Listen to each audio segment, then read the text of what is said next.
भारतीय हवामान विभागाने 29 एप्रिल रोजी विदर्भातील 11 जिल्ह्यांसाठी येलो अलर्ट जारी केला असून मेघगर्जनेसह हलका ते मध्यम पाऊस पडण्याचा अंदाज व्यक्त केलाय। त्यामुळे उष्णतेत काही प्रमाणात दिलासा मिळण्याची शक्यता असली तरी विजांच्या कडकडाटामुळे सतर्कतेचा इशारा देण्यात आलाय।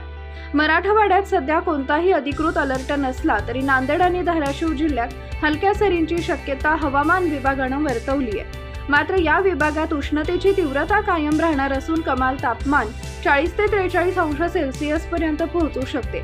उष्ण व दमट हवामानामुळे नागरिक त्रस्त होण्याची शक्यता व्यक्त केली जाते। अचानक होणाऱ्या या बदलामुळे रब्बी हंगामातील पिकांच्या सुरक्षिततेचा प्रश्न निर्माण झाला असून काढणीला आलेल्या पिकांना झाकून ठेवण्याचं आवाहन कृषी विभागाने केलं आहे। पश्चिम महाराष्ट्रात सोलापूर जिल्ह्यात काही भागात ढगाळ वातावरणासह हलक्या पावसाची शक्यता आहे, तर पुणे, सातारा, सांगली आणि कोल्हापूर या भागात हवामान कोरडे राहण्याचा अंदाज असून तापमान 39 ते 42 अंश सेल्सिअस पर्यंत राहण्याची शक्यता आहे।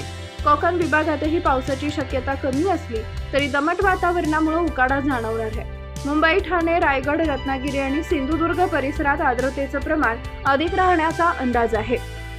हवामानातील या दुहेरी खेळामुळे व्हायरल आजारांचा धोकाही बळावला असून लहान मुले आणि ज्येष्ठांनी विशेष काळजी घेणं गरजेचं आहे। हवामान विभागाने नागरिकांना बदलत्या हवामानाच्या पार्श्वभूमीवर खबरदारी घेण्याचं आवाहन केलंय। दुपारच्या वेळेत अनावश्यक बाहेर पडणं टाळावं, पुरेसे पाणी पिणं आवश्यक आहे, तसेच मेघगर्जनेच्या वेळी सुरक्षित ठिकाणी थांबावे असं सांगण्यात आलंय। राज्यात सध्या उष्णतेची लाट आणि अचानक पडणाऱ्या पावसामुळे दुहेरी हवामान स्थिती निर्माण झाल्याचं स्पष्ट होतंय। राज्यातील हवामानात पुन्हा एकदा नाट्यमय बदल पाहायला मिळत असून एका बाजूला कडक उन्हाचा तडाखा कायम असताना दुसरीकडे काही भागात पावसाच्या सरींची शक्यता वर्तवण्यात आली आहे।